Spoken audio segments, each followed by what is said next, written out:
নবী করিম সাল্লাল্লাহু আলাইহি ওয়াসাল্লাম বলেন, রিদর রব্বি ফি রিদল ওয়ালিদাইন ও সাখাতুর রব্বি ফি সাখাতিল ওয়ালিদাইন। পিতামাতার সন্তুষ্টতেই আল্লাহ তাআলার সন্তুষ্টি এবং পিতামাতার ক্রোধেই আল্লাহর ক্রোধ। পিতামাতা যদি সন্তুষ্ট থাকে তাহলে ভাবিয়া নিতে হবে যে আল্লাহ তাআলা আমার প্রতি সন্তুষ্ট আছেন। আর পিতামাতা যদি অসন্তুষ্ট হয়, ক্রোধ হয়, তাহলে ভাবিয়া নিতে হবে, চিন্তা করিয়া নিতে হবে যে আল্লাহ তাআলা আমার প্রতি ক্রোধ অসন্তুষ্ট আছেন। আরেকটি হাদিস, আকবালা রাজুলুন নবী সাল্লাল্লাহু আলাইহি ওয়াসাল্লাম ফাকালা উবাইউকা আলাল হিজরতি ওয়াল জিহাদি আবতাগিয়াল আজরা মিনাল্লাহ। ক্বালা ফাহাল মি ওয়ালিদাইকা আহাদুন হাইয়ুন? ক্বালা নাআম বাল কিলাহুমা। ক্বালা ফাতাবতাগিয়াল আজরা মিনাল্লাহ। ক্বালা নাআম।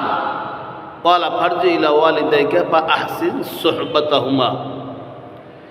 এক ব্যক্তি নবী করিম সাল্লাল্লাহু আলাইহি ওয়াসাল্লামের নিকট আসলেন, আসিয়া বলতেছেন, আমি আপনার নিকট সবের আশায়, মঙ্গল লাভের আশায়, কল্যাণের আশায়, নেকি লাভের আশায় আমি আপনার নিকট হিজরত ও জিহাদ করার জন্য বয়াত হতে চাই।